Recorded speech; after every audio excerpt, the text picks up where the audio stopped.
So today in class, we defined waste, and you had the opportunity to see how waste looks in a variety of different processes.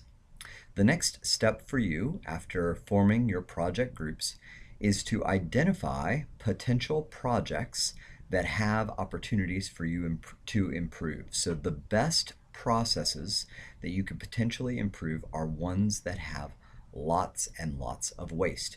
So in this presentation, I wanted to show you and give you some advice and some examples of things you should be looking for when you're looking for your projects that you could potentially improve. We talked about this in class, but I thought this would be a good place to remind you about it. Just because you can see waste in a process does not mean you should remove waste from the process. And we saw several examples of this today in class. I am going to show you how you can redesign processes so that the waste that you're having in these processes is no longer necessary, and then it can be safe to remove it out of the process. But until you have redesigned the process, you don't just blindly remove inventory or remove inspections or other things that may be wasteful, obviously wasteful in the process, until you have redesigned the process. Another thing to note here as you are thinking about the potential processes that you might improve for your group project, you do not need to know how you are going to improve a process to choose it as your group project. In fact, you probably won't know how to improve the process right now, and it's probably better that you don't know how to improve the process right now. What you want is a process that just has lots of obvious waste. If you can see the waste and you can identify that waste, that is going to be a great process to improve, and you do not have to have any ideas about how to improve it. I'm going to be teaching you that over the next several classes. We talked about these during class today, but I thought now would be a good time to give you an overview of what we talked about in class. Of course, all of these slides are available for you on Blackboard. So overproduction, producing or buying more than the customer needs before the customer needs it, it results in a reduction of cash flow. So we actually spend that money on those items before we would otherwise need to do. Then we have inventory. We have to pay for that inventory. It's all the extra material, parts, supplies, information that are not currently needed. We need to pay for that inventory. We need to pay for the space in which to keep that inventory and all of the supporting systems for keeping all of that inventory. Next, we have waiting. So anytime we have inventory, materials, parts, subassemblies that are sitting and no transformation activity is happening to them, then it is just waiting. Transportation. When you have a lot of inventory where you have to keep it in a large warehouse or a large storage space, it necessitates needing to transport that inventory from place to place. Because you cannot keep all of your inventory exactly where it's needed and you need to store it in a remote location, then you have to transport it and move it. So just having that inventory necessitates the need to move it, that non-value added transportation, just moving inventory from place. Then we have motion. Motion is created when we have all this inventory, and then we have to look through the inventory to figure out where things are. Most of the time, it's not obvious where items are. We lose track of where items are when we have so much inventory. Often, we have things that are not needed or useless that are stored in front of or in the way of the useful things or the things that we need at the time. This means that we've got to move things out of the way, shove things out of the way to get to the items that we actually need. Then we have defects. When we keep all of that inventory for that long, then what happens is it breaks. or it spoils, it gets damaged, or it becomes obsolete, where we have a product update and all of a sudden we have inventory that we can no longer use because it's not needed anymore. And we've all experienced this in our processes. This also results in all of the associated costs that are needed to identify, remove, or correct defects. So if we have defects in our processes, or the potential for defects, then that means that we're going to need to inspect those items. So we need to have inspection stations, inspectors, inspection machinery. Then we've got to be able to sort through the items that are defective versus the ones that are not defective. Then we have to rework the items that are defective, or scrap the items that are defective, or give away the items that are defective, or the mistakes. All of these add cost to our process. Finally, we have over-processing. This is when we have to do things twice. So we've done an activity once, and now we have to do that activity again. And over-processing could be over-processing of value-added tasks, or it could be non-value-added tasks that we're doing. So repacking boxes, moving items from one box and putting it into another. We put it into a box, now we're putting it into another box. Repackaging items, reconfiguring items. We have an item that has become obsolete, and now we have to upgrade it by taking out some components and putting in more components, except that we already did that once. Fixing items that are defective or broken, or reconfiguring a product when the customer wants something different. This is over processing. So now you have created your project groups. The next milestone for each of your project groups is to choose a process to improve for your semester project. The ideal process, the best process that you can improve for your project, will be something physical, something that you can watch happen, that's done at least daily. If it's a business process, then it might be something that's done 5 days a week, but should be done at least once per day for each of those 5 days during the week. And the better processes will be ones that are done multiple times a day. The main thing here is that it needs to be something that is really messed up. So you can now identify waste in your processes, and I'm just saying the best processes are going to be the ones where you can clearly see all of this waste, the problems, errors, frustrations, disorganization, clutter, confusion. The more of that stuff that you can see in that process, the better that is, better that candidate is for a project that'll work well for our group projects. It should take at least 10 minutes to complete your project. Currently, you're going to be trying to shorten the length of the process, so your current process should take at least 10 minutes. It's not a rule, but it's a guidance that I'm giving you, because the longer that the process is, then the easier it will be to improve that process, because there's going to be a lot more waste for you to be able to identify and remove out of that process. As I told you a few minutes ago, at this point, you do not need to know how you are going to improve the process. You probably won't know. In fact, I think at this stage, it's probably better if you don't know how to improve the process.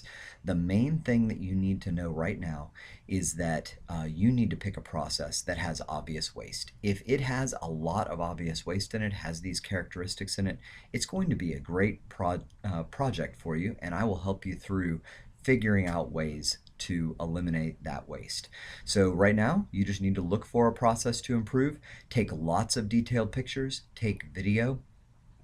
I have a link on the slide in the handout to my YouTube, where there are examples of processes that are really messed up, some things that you might want to look for. But do not begin improving the process yet. I'm going to take you through a very structured process, and we're going to go through it really slowly so that you can see that. I would prefer if you found a business-related process to improve.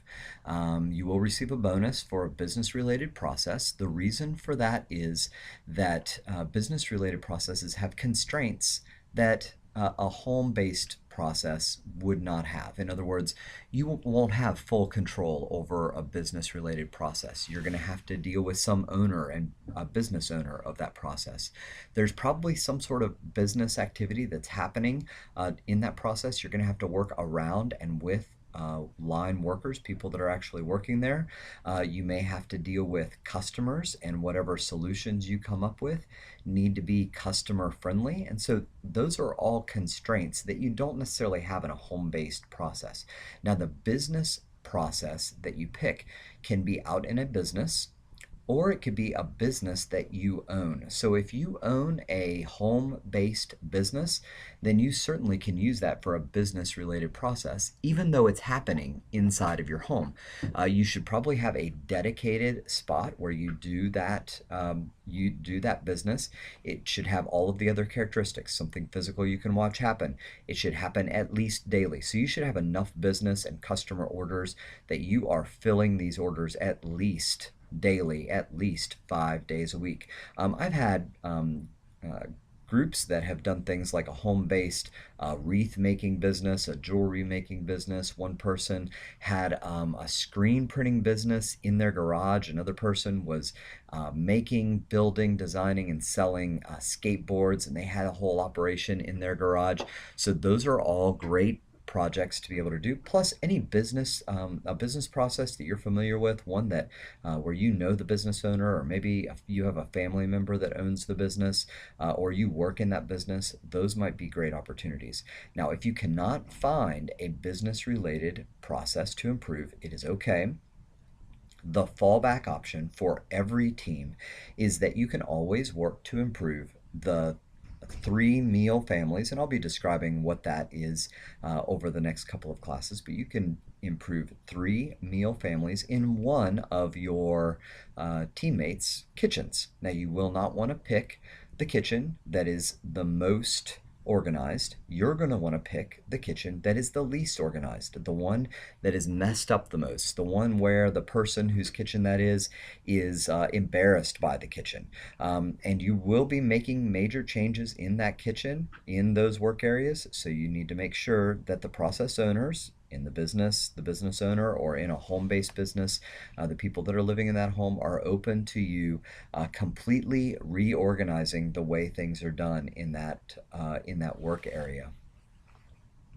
Now, the maximum grade that you can earn for improving the process for cooking meals in a home kitchen is a 95. There is a bonus opportunity of 3 points, so you could potentially make a 98 on that project. The reason for that is that doing the project in this area is a lot easier. It is direct. A lot of my examples that I'm going to give in class are related specifically to this. I actually did this project in my kitchen, and then I've got I have a report that I wrote up that tells exactly how I did mine, and you have access to that, and so you can read that and see exactly how I did mine. I'm going to be giving you some very direct things that you need to include in that project, or in that kitchen transformation. And not only that, it's your kitchen, so you can do whatever you want to with it. So you have no constraints on how that kitchen is organized, where you store things, or what sorts of visual tools that you have in there.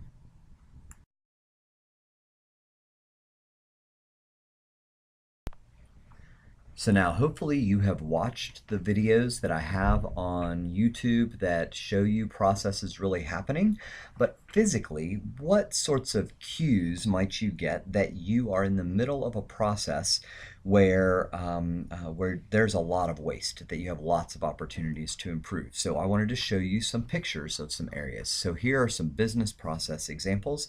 These came from previous student processes, and you can tell it just looks like there's a lot of clutter, a lot of disorganization, things stacked up, things in Here's some more examples, and you can just see it's difficult to tell what is there, what isn't there, what should be there. There is not clear labeling. You can't see inside of things to tell what's in items. It doesn't look like that there's any patterns or organization to these work areas. Now, here's an important concept that I want you to get. A lot of people think that the sorts of process improvements that we're going to be making, that they are really done in a work area. So people will talk about doing a project perhaps in their pantry, or they'll say, I want to reorganize my pantry, or they'll say, I want to reorganize the storage closet, or I want to reorganize the office supply closet, or I would like to reorganize our student organization trailer, whatever those are. Now, what those are is you're talking about organizing a space. But that is not what we are doing for our project in this class. We are not organizing a space. What we are doing is we are streamlining and improving and removing waste out of a process. Now, it just so happens that processes happen in a space. So you will be restructuring how a space looks and how it's organized, but reorganizing the space is not the purpose of the project. The purpose of the project is to remove waste from the process that happens in that space. So when you come to me and you tell me about the process that you would like to improve for your projects, and you should come to me and give me an overview of what that process is about. I want you to describe for me the process. So don't say, hey, we'd like to do our project in a warehouse. Is that okay? I don't know. You told me about a space. I need you to tell me a process. What is happening? What is the input that's being transformed into an output? Describe the work that is happening in that process. What are you trying to accomplish in that process? And then we can talk about whether or not that would be a good project for you. Here are some kitchen related projects. So these came from student projects. I will tell you I would prefer there to be clearer pictures than this, but you can tell it looks like there's a lot of clutter. It looks like, just like the ones from a business setting, that there's not a designated place for items. It doesn't look like there's any real thought put into where items are or how they're organized. And you can see in the picture in the upper left-hand corner of the screen, I mean, there's even a lot of material and things out on the kitchen counter that just seem to be stacked up there and cluttered. So I would love to tell you about my Tupperware cabinet. So before applying lean in my kitchen, this is what my Tupperware cabinet looked like in my kitchen. And perhaps your Tupperware cabinet looks very similar to mine. And as you're looking at this, keep in mind, how many of those Tupperware pieces do you think we actually used on a day-to-day basis? So you're looking there, and perhaps maybe the top 2 or 3 items there were usable. The rest, I can't really tell what it's used for or what it's connected with. I will also tell you, I did not stage these pictures. All I did was just open up the cabinet and started taking pictures of what was actually in there. So this really was our Tupperware cabinet. I'll also tell you the bottom shelf, it was actually really difficult to pull out. The shelf itself, the pull on the shelf was broken, so it was really difficult to pull out. I had to really struggle to get it out to even just take the picture. Consequently, we didn't really use that shelf. What we did is if the top shelf did not have room for us to put Tupperware, we would just throw the Tupperware on the bottom shelf, and that's kind of what that was used for. So here was our Tupperware process. Every few weeks, probably on average, maybe every 3 months, something like that, we would just get tired of the Tupperware cabinet looking like this. It was, unusable and difficult to deal with, and so we would get tired of it every 3 months, and we would just take a Saturday, maybe a half day on a Saturday. We would pull everything out of the cabinet. We would clean it all up, and we would put it all back, and put it all back neatly, stack it all up really nice. But then, of course, about 3 months later, it would be back looking exactly the way it was again. So now I'm going to tell you a story about this because I want you to understand that there was a process involved with this. So, we've been talking about a mass production mindset versus a lean mindset. And so, in the story that I'm going to tell you, my wife is going to play the part of a mass production manager. Well, we had cleaned up this Tupperware cabinet several times, and we had just gotten through doing it again, and frustrated. We had and could have done fun things on the Saturday, but instead we're cleaning out that Tupperware cabinet. And so my wife looks at me. Well, you can probably guess. Now, she wants to make sure that now that we've cleaned up the Tupperware cabinet and it's all neat and straight and tidy, that it stays exactly the way we set it up, that it never gets dirty again. So I want you to think now about what it is that you think my wife said to me to try to make me participate in the process of keeping the Tupperware cabinet straight. So here's what she said. Now you think if you've ever heard this before. She said, we have it straight, the Tupperware cabinet straight, and it can stay straight forever if every time you use a piece of Tupperware, all you have to do is put it back where you got it. Okay, so that's a policy, a rule that she's making. When you take a piece of Tupperware, you put it back where you found it. Or she would say, pay more attention, pay closer attention, make sure that you take care that it's put in the correct place. Okay, so all of these things are instructions that she's saying to me, and all she's really doing is making the process more complex when giving those instructions. The idea here, so think about what the implied belief is behind it. The implied belief behind those instructions is that the reason that the Tupperware cabinet looks the way it does is because the worker, so me, the worker, is not doing their job correctly. And if the worker were to do their job correctly, then the Tupperware cabinet would would always be perfect. All right, so she gives me those instructions. 3 months later, what do you think happened? Well, 3 months later, the Tupperware cabinet ended up looking exactly like this again. Now, why did that happen? Is it because me, the worker, that I'm not capable of putting things back where they belong? Is it because I don't really care about the process? Is it that I just don't care about our family or I want my wife to be mad? No. And honestly, I wasn't the only one using the Tupperware cabinet. Keep in mind, our whole family is using the Tupperware cabinet, so it's not just me. So everyone's in there using it. Here's why the cabinet looked the way it did. Now, remember I told you earlier in the semester, processes are inputs that are transformed into outputs. And if you have an output that you don't like, you've got to realize that your processes are perfectly designed to give you whatever outcome you are seeing. So we actually had a process that was perfectly designed to give us this Tupperware cabinet that you see in these pictures here. So let me describe our process to you, and it's probably very similar to yours. We'd spend that half a Saturday stacking, organizing, cleaning out all the Tupperware, matching up the lids, putting them all in place.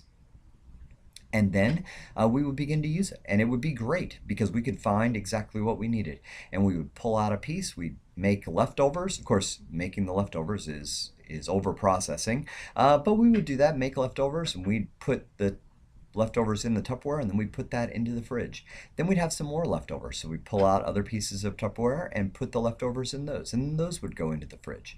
And then we would pull out some leftovers out of the fridge, and we would eat those leftovers, and then we would put that Tupperware into the dishwasher. And then we would have more leftovers, and we'd take out some more Tupperware out of the cabinet, and we would put leftovers in that, and then put that into the fridge.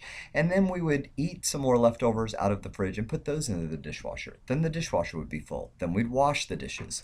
Then we would pull the dishes out, we would dry them, we would go to put them away again. Meanwhile, we had taken more Tupperware out of the cabinet and used it for leftovers, or we would have had friends over and we would have packed up some of the food perhaps that we had and sent it home with them, so that Tupperware that wasn't there anymore. And now we go back to put back where it belongs, or put it back where we got it, the Tupperware that we had pulled out of the Tupperware cabinet initially, except that we had all this Tupperware and it was stacked up on top of each other. And so now the piece that I am going to put into the Tupperware cabinet, the piece that it was stacked on or stacked next to, is no longer there. And so now I have to do my best to kind of put it about where it was before, but it'll never be exactly where it was before because all of the other pieces of Tupperware are scattered around our kitchen or at a neighbor's house. And then the same thing happens. Then we wash more dishes, and then more goes into the Tupperware cabinet. Then it gets stacked on top of each other again. Then we put more on top. These get stacked up. Eventually, the Tupperware stacks up on top of each other to where one stack is a little bit top heavy, and when we go in to get that Tupperware in a rush, it kind of tips over. Well, we try to straighten it back up, but it won't straighten up right away, and we have someone waiting for it, or we're getting ready to leave the house, and so we just kind of leave it and we say we'll deal with it later.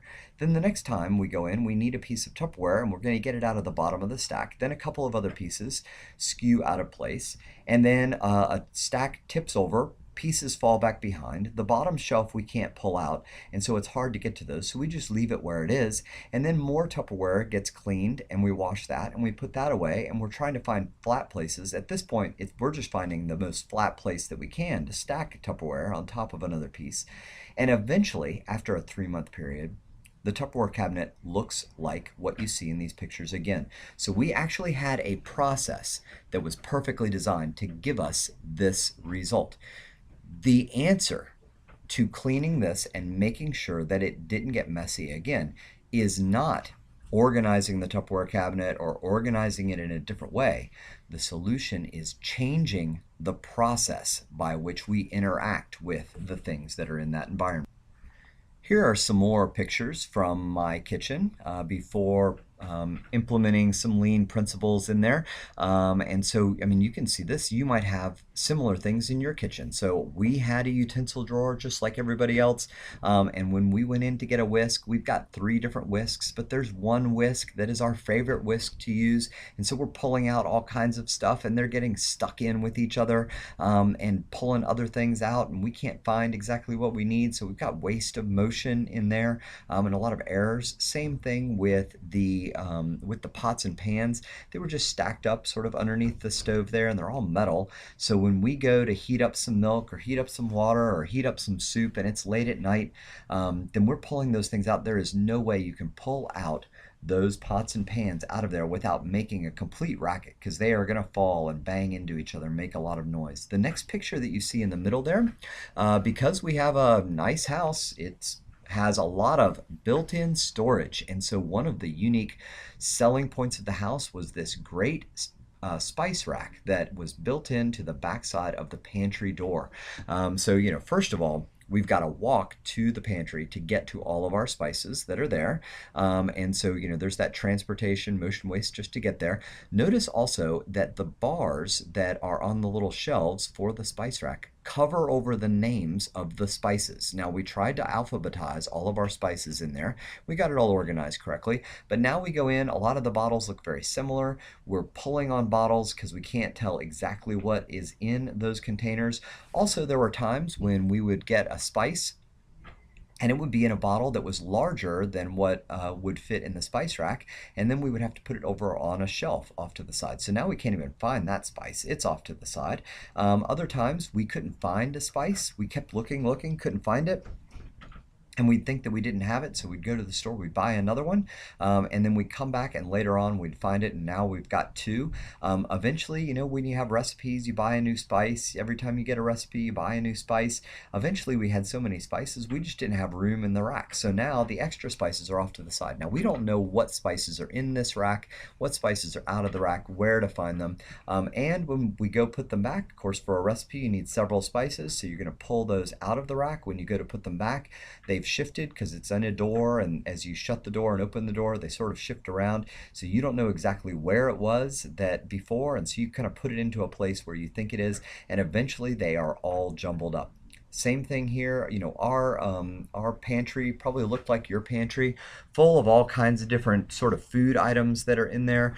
We have things that we bought because it was on sale, and it's stuck in front of something that we actually need. So now we've got to move it out of the way to get to the items that we don't need. We've got stuff in there, you know, we don't even know what's in there. And in the back, you know, you look in there and there's stuff that's expired or about to expire, and it's all just been in there for a while because we forgot that we had it or we couldn't see it. And then there are times when we can't find things in there, or we don't think that we have it, so we go to the store and we buy more, and we can't really get to it. So this is what happens in our pantry. And then up in the upper right-hand corner, you can see we've got some paper plates and paper napkins, and we've got some tablecloths and paper or cloth napkins that we use when we entertain. Well, those are all out in the cabinets that are out in the kitchen area. And so that's in our main cooking area. And quite honestly, we hardly ever use that stuff, but that's where we had stored it, and it had sort of piled on top of each other and fell down, just like it was neat the first time we put it in, but over time it has sort of toppled over, and now this is what it ends up looking like, creating a lot of waste in our kitchen. Well, this is something that we are going to be attacking and working on improving over the next few weeks. So you're going to get to see that transformation.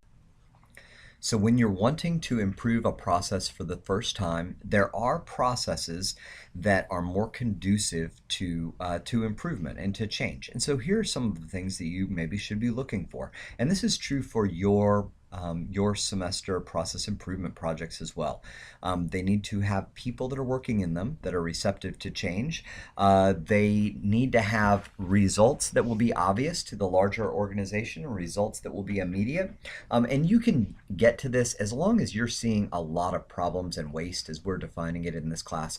I promise you, you will be able to make huge improvements in those processes. You don't have to know how to do it right now, but I am going to teach you how to be able to restructure those processes to remove that waste. You also should include respected leaders or people that are actually involved in doing the work. So here's something that is key for you in your projects. And this doesn't matter if you're in a business process or if you're in a home cooking process. Maybe I'll talk about each of them separately. If you're in a business process, whoever the business owner is and whoever the main workers are that are in that work area, you want to recruit them to be a part of your process group, process improvement group.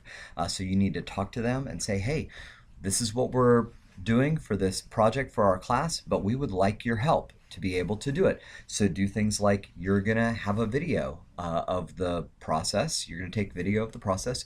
So show the person the video of the process. Explain to them the definition of waste and how we're defining waste in our class. See if they can discover or see any waste that's going on in their process.